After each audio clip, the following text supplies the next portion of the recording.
Man, it is an exciting time to be a Met fan. I feel like I've said that a lot this offseason. This is what you need to know about Francisco Lindor and Carlos Carrasco. But before we get into it, I have to remind you that this video is for subscribers only. So if you haven't hit that subscribe button already, you're gonna wanna do that right now. Hit that subscribe button so you don't miss this content or any future content. I'll wait.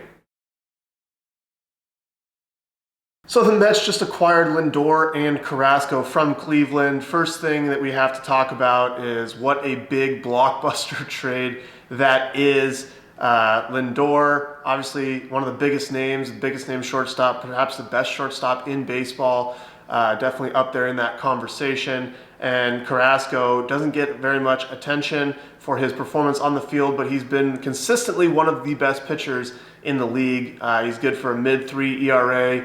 Basically every single year will be in Cy Young contention certain years. But I don't need to tell you Mets fans anything more about what these two players do on the field, because you know what they do on the field. You've seen them pitch in Cleveland, you've seen them pitch, you've done your research on the new players and their stats, and you know the names and all that. So I'm not telling you anything new there. What I want this video to be about is what you should know about them in the clubhouse and as people. I have a lot of years of experience with both of them, so I figured it'd be good to give some inside information on who they are and why you should be really, really excited about having them on your team. I'm gonna start with Francisco Lindor.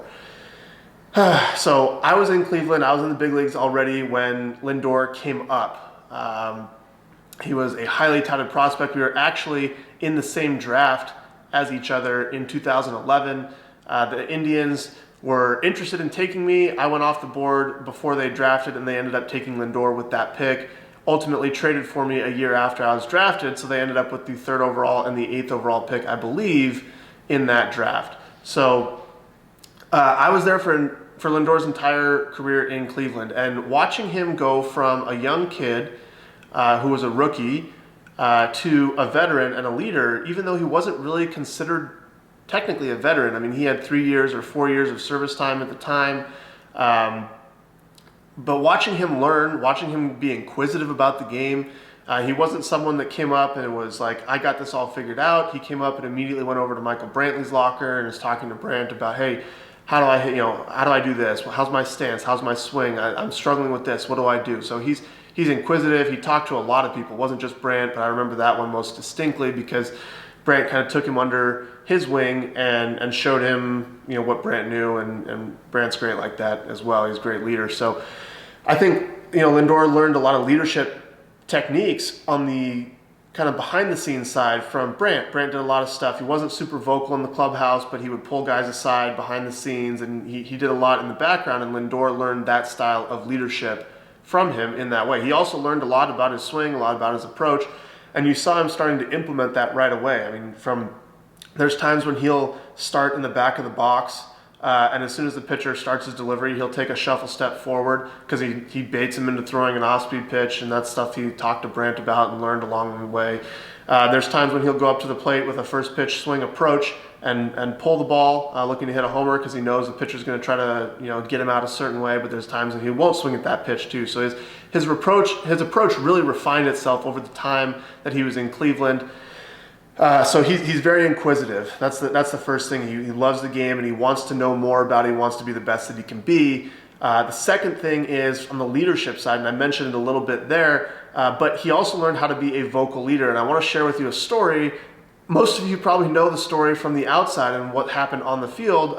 2019, we were in Kauffman Stadium, and I threw the ball over the center field fence. And so you've all seen the videos of that. You've seen Tito's reaction on the field and all that, but you haven't seen what happened in the clubhouse.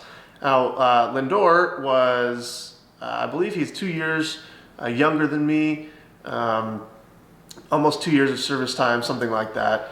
Maybe it's a year and a half, I don't know, but he's younger than I am. And a lot of times what you see when players are younger is they won't call out veterans because they don't know kind of where they stand or if they can do that or if it's right for them to do that. And certainly, when you're a rookie, when you're first, coming up in the league, the first year or two, perhaps that's correct. Perhaps you need to learn and watch and stuff like that. However, that usually carries forward the entire time. Younger guys usually don't call out older guys. Now, so I get in the clubhouse. I'm obviously in the clubhouse in the 5th inning or whenever it happened. So I'm sitting there. I feel terrible about what I did, letting my teammates down, all that. Lindor comes in, and I'm waiting there by at the entrance saying, hey, I want to talk to everybody in the clubhouse. Can you wait a second in the clubhouse so I can say something to the team? And he absolutely blew me up. Now, he didn't do it on the field. He didn't do it in the dugout. He waited till the clubhouse, but he sat there and kind of pretty much in front of everybody. I mean, we must have been 15 feet from the opening to the clubhouse. So everyone could definitely hear what he was saying. And he just blew me up, which I deserved. He yelled at me. He told me it's unacceptable, that it was selfish and all these different things. And I thought it was a really good moment. Obviously, in the moment, I was like, a little bit taken aback by it because we hadn't really had that relationship before. But as a leader, he looked there and he said, this is unacceptable for the team and what we're trying to accomplish and what the culture we have here is. So it doesn't matter who did it.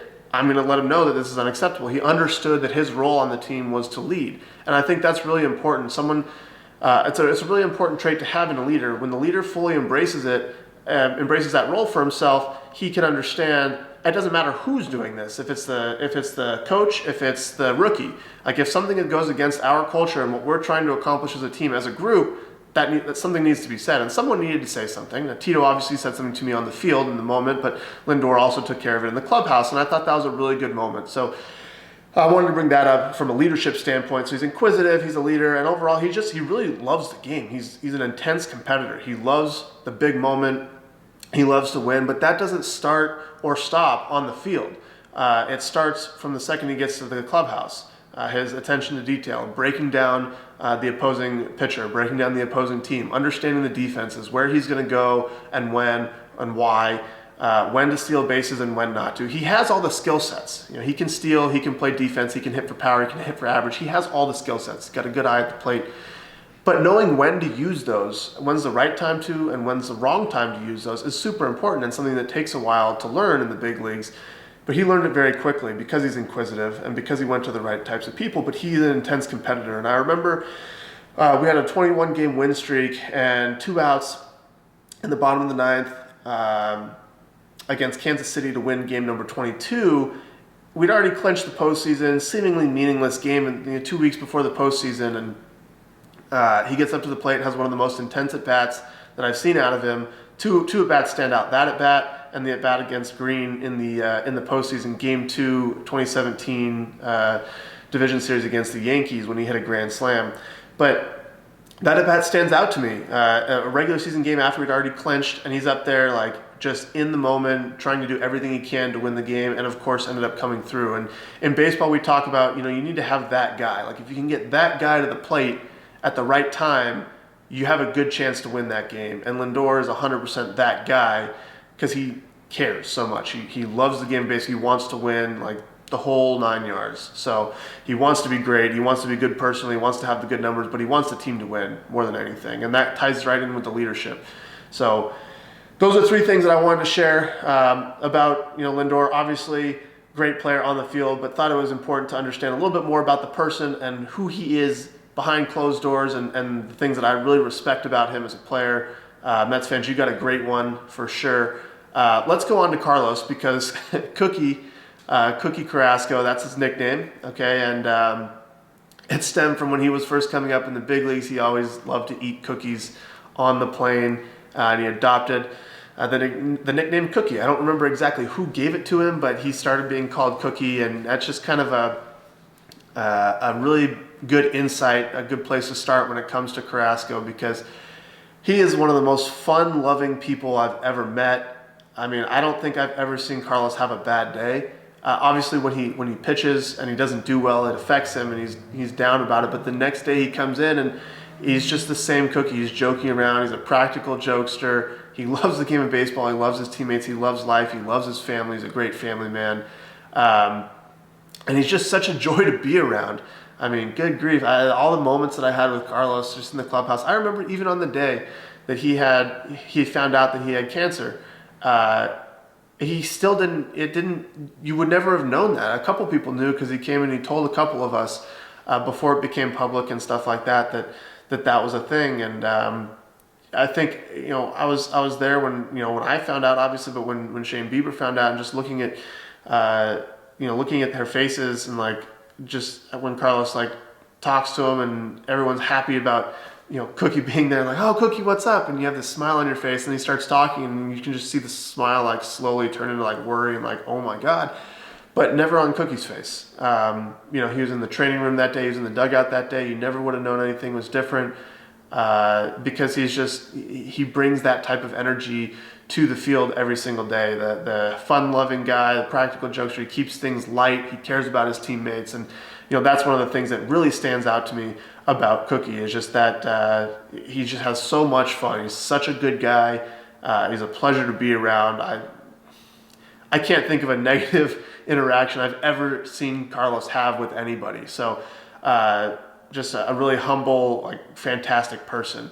He cares about the game too. He really cares about winning. He's an intense competitor. It bothers him when he doesn't pitch well. But one of the things that's so special about him is he doesn't let the lows get low. And so he can have a bad outing and another bad outing and another bad outing. I've seen him go through stretches of a couple outings where he hasn't been his normal self. And like I mentioned earlier, he's good for a mid-3 ERA it's like the floor. He's going to get that every single year. Now, he might start off a little bit slow. He might start off a little bit hot, but the absolute floor of what you're going to get out of Carrasco is a mid-3 ERA. And he'll have great years where he's down in the high 2s or the low 3s and competing for Cy Youngs. But one of the reasons he's able to do that and manage those stretches of a couple bad outings is because he doesn't let the lows get low. He comes to the field the next day and he's happy to be around his teammates, and he has great energy about him, and he wants to win for the team, and he celebrates other people's successes. So, I love Cookie. There's not enough. I can't say all the good things I have to say about him on this video because it would go on forever. But he's going to be able to handle the New York media fine. He's going to be able to handle the stage fine. If you look at the couple times that he's been able to pitch in the postseason, in 2016 he got hit with a line drive like 2 weeks before the postseason and broke his arm, so it broke his wrist, so he wasn't able to pitch in the postseason. But he absolutely dominated in 2017. He pitched great and absolutely dominated in 2018. And he's just that kind of guy that you want him pitching in the postseason. He handles the big moment well. He's got great stuff, obviously, but he's an intense competitor as well, and he cares. And it's just so fun watching him go about his business. His walkout song, Summer of '69, is just like everyone in the dugout is like throwing a party when he plays, and just because of his personality. And it's like he's joking around with his teammates during the game. And I love Carlos. He's a leader. In that sense that you need different types of leaders. You need vocal leaders, you need behind the scenes leaders, and you need energy leaders. You need people to keep the troops motivated throughout the whole season, and Carlos is 100% that guy. 162 games, 6 months, month and a half of spring training, playoffs. It gets long, and there's dips in the productivity of the team and winning and losing, but you got to have someone that keeps you in that mindset. And some of the cool ways that he does it. 2017, we decided, we were kind of going through a lull as a team, and we decided we needed some energy in the dugout. And we started making these baseballs. And I don't know if you Mets fans have seen them or not, but we made caricatures of every player on our team out of a baseball and the materials that you'd find in the dugout. So the hats, we took Gatorade cups and cut them and covered them with tape and glued hats to their head. And we had the inner string of a baseball that we tore apart that we'd use for facial hair, and we'd draw faces on there, and we got creative. We made Lindor, we made Carrasco, we made Jose Ramirez, we made the whole entire team. And it was one of the more fun things that I did. It brought me together with Cookie. We spent 2 months or 3 months sitting there and like making little baseball figurines together, and it was great for the team. And during that process, we actually ended up going on that 22-game win streak. We'd been scuffling a little bit when we started it, and I think that was one of the things that kind of brought the team together. They'd come in the dugout, in the middle of the game. Oh, who are we making today? So it gave us something to talk about, and it was Cookie's idea. It was something that he came up with and that he was doing to help lead the team. So that, and I just, practical jokes in the clubhouse. I mean, if you're sitting on the bench and a cup of water dumps on your head during a hot day and you look around and there's no one there, you're like, how the heck did this happen? And you look up at the ceiling and there's a cup with a string tied to it, and it runs all the way to the end of the dugout. And then you see Cookie just sitting over there trying not to laugh, like looking the other way, and he's got the string in his hand. And you're like, okay, I know what happened here. That's pretty funny. And just different things. I mean, the bubblegum shoe, stick bubblegum to someone's shoe with like a wrapper in it, and you set their shoe on fire, and I see him freak out and stuff like just little things in the dugout that He's always doing. So he's a leader. He's an intense competitor. He's one of the more fun, probably the most fun human being I've ever been around. He's a fantastic family man. He loves his family. He travels a ton. So if you haven't followed him on Instagram, you should definitely do that. He posts his travels where he goes all the in the off season. He's in Rome. He's in Europe. He's in China at the Great Wall. He's in Africa on safari. He's all over the place. He's an extremely interesting human being, an extremely fun human being to be around, and someone that I will always root for. Regardless of what he's doing in life, whether it's playing, whether it's as a family man, whether it's whatever else he chooses to get into. I love the guy, and Mets fans, you got a great one. Got a great one in Lindor, you got a great one in Carrasco, and it's such an exciting time to be a Mets fan.